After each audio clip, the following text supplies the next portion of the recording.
দেখুন, প্রাচীন মিশর, ফারাও দেবতা এবং বিস্ময়ের দেশ, যা সহস্রাব্দ ধরে বিশ্বকে মোহিত করে রেখেছে। জীবনদায়ী নীল নদ দ্বারা পরিপুষ্ট এই সভ্যতা 3000-এরও বছরেরও বেশি সময় ধরে বিকাশ লাভ করেছে।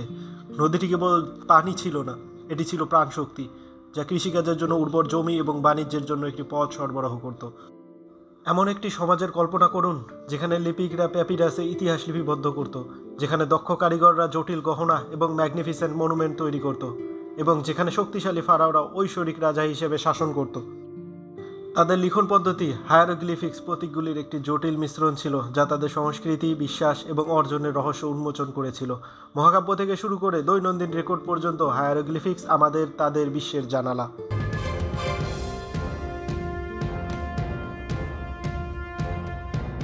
ধর্মীয় অনুষ্ঠান তদারকি করতেন এবং তার রাজ্যের সমৃদ্ধি নিশ্চিত করতেন।